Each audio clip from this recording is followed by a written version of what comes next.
Oke, Assalamualaikum, selamat sore Bang Jai, apa kabar Sore Bang? bang. Bang, sedikit kita membahas kasus ini kita yang sudah mencapai tahap akhir sebelum menuju ke putusan. Kemarin kan ada duplik tuh Bang. Gimana Bang? Kemarin di duplik juga nih kita masih menyebut-nyebut nama jaksa, masih bersikeras dia tidak bersalah, masih bersikeras dia tidak menyuruh Mail bla bla bla segala macam. Nah, gimana Bang sebagai praktisi hukum Abang melihatnya Bang? Ya kalau saya melihat ya duplik kemarin yang yang Bacakan. dibacakan oleh Nikita Mirjani ya. Kalau menurut saya hampir sama-sama aja seperti yang kemarin ya. Jadi tidak banyak menyasar pada pokok perkara, pada dakwaan, tapi lebih bagaimana caranya menyerang institusi maupun secara personal. Itu justru yang sangat kita sayangkan, ya enggak. Padahal hal-hal seperti itu dalam persidangan itu nggak ada gunanya, buat apa gitu loh. Jadi sudah jelas bahwa kewenangan kejaksaan harus kita mengerti, ya enggak. Dan bagaimana kita cara membela diri kita, membela klien kita, seperti itu gitu loh. Jadi kalau menurut saya duplik kemarin itu tidak merubah atau memberikan keyakinan hakim lebih dalam gitu loh tentang terjadinya pemerasan tadi. Tapi kan dari Nikita sendiri membantah berawal dari sikap JPU terhadap Nikita itu lebih ke personalitas karena dengan tuntutan 11 tahun itu bang. Menanggapinya gimana? Ya, sebenarnya itu kan tidak perlu diperdebatkan, ya enggak? Karena putusan kan bukan ada pada majelis hakim kan, dan itu juga merupakan asumsi kan, gitu loh. Kalau yang dilakukan jaksa penuntut umum itu lebih dendam lah, personal lah, itu kan asumsi, ya enggak? Buat apa mempersoalkan itu gitu loh? Harusnya yang lebih diperbaiki adalah bagaimana kita memberikan duplik itu berbeda dengan yang kemarin, ya enggak, pledoi segala macam kan. Jadi bukan itu juga barangnya gitu loh, tapi hanya dibumbui bagaimana menyerang secara personal JPU maupun secara institusi, ya enggak. Itu kan enggak ada gitu loh, enggak akan banyak membantu seperti itu gitu loh. Justru sejak awal yang terjadi terkait persidangan ini, ya itulah bumbunya. Tapi pokok permasalahan, pokok perkara yang ada dalam dakwaan sama sekali tidak banyak disentuh. Bagaimana kita caranya menjelaskan bahwa kita ini bukan pemeras gitu loh. Dan semua itu terjadi atas dasar kesepakatan. Buktikan itu gitu loh. Oh iya iya. Mampu tidak gitu kan. Selama ini kan kalau menurut saya tidak ada gitu arah yang ke sana. Dan memang terlihat jelas kalau itu memang tulisan tangan Niki sendiri bang gitu. Dan itu memang dia selalu membahas, dia nggak pernah terlibat, dia nggak pernah nyuruh gitu. Tapi menurut abang Niki belum bisa menunjukkan kalau dia tuh bukan pemeras atau yang dituduhkan gitu bang, maksud abang ya? Ya kalau kita tidak mengaku memeras, ya enggak. Jelas buktinya bukan hanya secara verbal kita ungkapkan gitu, tapi juga ada bukti fisik, bukti elektronik. Semua bukti-bukti kan jaksa penuntut umum lebih tahu, lebih memegang itu. Gimana? Handphonenya kan ada sama jaksa, semuanya kan diekstrak di sana gitu loh. Jadi tahu rangkaian ceritanya seperti apa. Jadi perlu kita ketahui bahwa kasus Nikita Mirjani ini gitu loh tidak bisa diterjemahkan sepotong-sepotong, diambil kesimpulan sepotong-sepotong karena memiliki alur cerita. Ya enggak? Kenapa? Begitu pada persidangan ini sibuk bahwa itu kesepakatan, sibuk bahwa itu endorse, dia lupa bahwa ada rekaman antara Mail dengan Reja Gladys yang menyatakan bahwa itu uang tutup mulut. Kenapa itu tidak pernah dia bahas dan dibantah atau dijelaskan gitu? Kan itu dibilangnya kesepakatan bang, kerjasama. Udah ada perjanjian, gimana tuh bang? Ya, kalau menurut saya kesepakatan yang ada dalam pengadilan itu hanya sebuah pembelaan yang sulit buat dibuktikan, gitu loh. Yang sulit untuk meyakinkan majelis hakim. Nah, itulah tantangan bagi kuasa hukum, bagi penasihat hukum gitu loh. Bagaimana caranya gitu loh untuk menjelaskan bahwa kliennya itu bukan pemeras, tapi tidak secara bantahan, secara argumentasi, tapi dengan bukti-bukti yang real gitu loh. Tidak bisa kita hanya berargumentasi ujung-ujungnya menjudutkan jaksa begini, jaksa begitu. Itu nggak ada guna, ya nggak? Jadi kita harus paham dalam persidangan itu ada 3 institusi ini, termasuk penasihat hukum, itu mempunyai kewenangan dan cara penangannya sendiri-sendiri gitu loh. JPU dia mau tuntut 20 tahun, mau tuntut 11 tahun, itu biarkan saja gitu loh. Jangan justru dikomentari dengan hal-hal yang seolah menyerang. Ya nggak? Menyerang pribadinya, terenggiling segala macam dibalas. Itu kan nggak ada, nggak guna.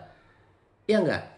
Kenapa nggak lebih fokus kalau memang dituntut 11 tahun, nah bagaimana caranya membantah ini gitu loh. Dengan bukti-bukti yang bisa, apa istilahnya, kalau memang bersalah bisa meringankan gitu loh. Kalau memang tidak bersalah bisa membebaskan. Itu yang paling penting. Kan selama ini kan PH sendiri terdoktrin dengan istilah kesepakatan dan endorse. Jadi tidak bisa gitu loh, berkembang untuk mencari celah gitu loh, buat membebaskan atau menyelamatkan terdakwa ini gitu loh. Karena terdoktrinnya di sana. Jadi itu aja gitu loh, solusi yang dicari, penjelasan yang diberikan di pengadilan seperti itu. Tapi ini kan terkait kemarin pledoi sendiri, ini kita sempat mengutarakan juga terkait keresahan dia selama proses persidangan terhadap JPU. Nah, ini menyikapinya gimana Bang? Kemarin ketika pledoi, terus sekarang juga kemarin duplik gitu kan. Nah, itu menunjukkan ketika dibaca oleh Nikita itu menunjukkan keresahan seorang Nikita Mirzani terhadap sosok para JPU ini. Ya, keresahan itu kan hal yang wajar gitu loh. Siapapun yang menjadi terdakwa akan melakukan mungkin hal yang sama gitu loh. Tapi jelas kita juga harus mengukur. Ya enggak? Apakah hal yang kita ungkapkan di persidangan itu memiliki nilai? Karena dalam persidangan ini fungsi PH, terdakwa dan yang termasuk jaksa penuntut umum adalah memberi keyakinan ke majelis hakim. Memberi keyakinan gimana? Ya dengan argumentasi, bukti dan saksi. Kalau memang ternyata tidak terbukti ya dibebaskan, seperti itu gitu loh. Itu gitu loh. Jadi kita gitu loh tidak perlu istilahnya mengumbar kesedihan kita, mengumbar keresahan kita, karena itu sama nggak memiliki nilai gitu loh. Karena dalam persidangan itu jelas apa yang dipasalkan, apa yang didakwakan, disitulah terdakwa diberi kesempatan untuk membela dengan bukti, saksi dan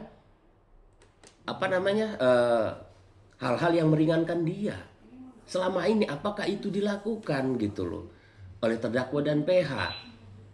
Jadi kalau misalkan gitu terdakwa ini mengungkapkan isi hatinya, ya bukan saat ini aja gitu. Sebelumnya juga melakukan hal yang sama kan gitu loh. Seperti pada saat pledoi ya, yang menurut saya itu bukan pledoi tapi lebih orasi kan, karena meminta pendapat dari audiensnya di belakang kan, itu kan nggak produktif hal seperti itu gitu loh. Kenapa PH-nya diam? Harusnya itu diarahkan. Kasihan lu terdakwa ini gitu loh. Ya nggak? Seharusnya kalau memang ternyata bukti dan saksi itu tidak mendukung dan unsur ini terbukti, PH itu langsung melakukan tindakan yang kira-kira nanti ke depan akan meringankan kliennya, akan meringankan terdakwa ini gitu loh. Berarti Abang menganggap PH Nikita ini sendiri kurang cermat atau kurang bisa meyakinkan majelis dan kurang bisa membantu Nikita dalam hal membuat pledoi atau duplik kemarin atau gimana bang? Ya sejak awal terkait langkah-langkah yang dilakukan itu saya selalu mengkritisi gitu loh. Itu sejak awal loh, bukannya sekarang-sekarang ini, ya nggak langkah-langkahnya gitu loh. Jadi apa istilahnya jangan sampai gitu loh, apa yang kita lakukan merugikan klien kita. Karena klien itu rugi bukan karena dia salah, tapi cara juga kita menangani. Sama halnya kita ini sebagai pengacara, sama seperti dokter. Begitu pasien kita datang, ya enggak, sakit kepala, kita kasih obat sakit perut, apa yang terjadi? Jadi seperti itu gitu, logisnya gitu loh. Jadi nggak bisa serta-merta gitu loh bahwa klien kita itu bebas dan tidak terbukti itu dijamin dengan ungkapan-ungkapan bukti-bukti yang ada aja. Tapi kita juga selaku kuasa hukum, selaku penasihat hukum harus harus mencari gitu loh, menggali celah-celah hukum lainnya. Sejak awal kenapa saya mengkritisi, saya bilang kalau memang proyek Reda Gladys itu terbukti berbahaya dan ada korban, ada saksi, bukti, laporkan sebagai bargaining untuk kasusnya Nikita Mirzani gitu loh. Bukannya malah justru membuat gugatan dan sebagainya gitu yang akhirnya dicabut lagi, itu kan nggak produktif. Di situ kan udah blunder gitu loh. Kalau menurut saya gitu loh, seperti itu. Makanya tidak heran kalau jaksa penuntut umum meminta untuk belajar kembali gitu loh. Karena titel itu tidak serta-merta gitu loh menjamin seorang itu piawai dalam sebuah persidangan. Ya enggak, justru jam terbang lah gitu loh kadang yang menentukan. Terus bang, di akhir-akhir menjelang akhir masih ada peluang kah bang, kok abang kita berbicara hukum bang, seorang Nikita gitu ya, abang sering juga menangani kasus di persidangan. Kalau melihat apa yang diperjuangkan Niki, seperti apa peluangnya bang menurut abang pribadi? Nah ya yang terakhir kalau nggak salah pada saat akhir persidangan kan dari PH dari Nikita Mirzani juga mengajukan amicus curiae ya, seperti itu. Ya. Nah ini kenapa tercetus pada di akhir sidang? Gitu loh. Walaupun tidak diatur, amicus curiae ini harusnya bisa dihadirkan pada saat kesaksian, gitu loh, atau pembuktian. Dan biasanya juga yang mengajukan itu bukan kuasa hukum, tapi pihak ketiga, pihak lain yang memiliki kepentingan untuk penegakan hukum apabila dipandang bahwa hukum yang berjalan itu terkait kasus Nikita Mirzani itu tidak benar. Gitu loh. Jadi bukan dihadirkan untuk membela terdakwa, tidak, atau membela korban, tidak, tapi meluruskan jalannya persidangan itu kalau dianggap dalam persidangan itu ada yang salah. Makanya kemarin kenapa ujuk-ujuk tiba mengajukan amicus curiae gitu loh. Ya enggak? Itu kan kalau menurut saya ya bingung sih ya. Nggak ada sih aturan gitu loh kapan harus diajukan, tapi idealnya iya itu harus dipersiapkan pada saat kesaksian untuk pembuktian tuh ruang dan waktunya, walaupun dia yang ngajuin nanti koordinasi dengan pihak mana kan untuk membantu bisa hadirkan beberapa. Nah itu gitu loh. Berarti amicus curiae itu bisa dihadirkan saat kesaksian gitu bang ya, kalau udah menjelang putusan ini biar mustahil bang ya menurut abang nih? Ya bisa aja, tapi kan hakim mau nerima nggak? Oh iya. Iya nggak? Karena kan waktu gitu loh. Waktu yang ideal itu amicus curiae itu dihadirkan, diajukan pada saat kesaksian atau pembuktian itu gitu loh. Waktu yang ideal. Bukannya di akhir-akhir duplik seperti itu. Untuk apa? Itu kan akan memakan waktu lagi. Ya, nggak mungkin juga dihadirkan saat itu. Dan yang saya yakin amicus curiae itu biasanya tidak satu orang, lebih dari satu. Masa mau ditunda lagi, mundur lagi putusan? Nggak mungkin. Itu maksud saya langkah-langkah yang blunder gitu loh. Kenapa terpikirkan di akhir? Banyaklah dalam kasus Nikita Mirzani ini yang istilahnya yang aneh-aneh timbul gitu loh. Iya enggak? Flash disk dipaksakan di awal kan. Terus sakit segala macam. Jadi hal-hal seperti itu gitu loh justru yang menimbulkan apa ya, keanehan gitu dalam persidangan. Di sisi lain dia butuh gitu loh keadilan agar dirinya bebas, tapi di sisi lain melakukan hal-hal yang membuat apa namanya, orang tidak respect gitu loh, kayak begitu. Itu sangat disayangkan. Oke Bang, dengan menanggapi jalan akhir mendekati putusan nih Bang, mungkin sejauh mana sih Bang presentasinya hukuman itu bisa maksimal, artinya tidak sesuai dengan tuntutan JPU atau jaksa? Ya, terdakwa ya Nikita Mirzani masih memiliki peluang sebenarnya ya terkait hal ini. Makanya berdoa saja ya, karena bagaimanapun kan ini kan yang dituntut kemarin itu terkait tuntutan yang tercantum dalam pasal TPPU-nya kan, maksimal 20 tahun ya, dituntut 11 tahun ya. Dan peluang yang paling mungkin adalah apabila TPPU-nya tidak terbukti dan hanya pemerasannya, maka bisa jadi hukumannya di bawah 5. Ya.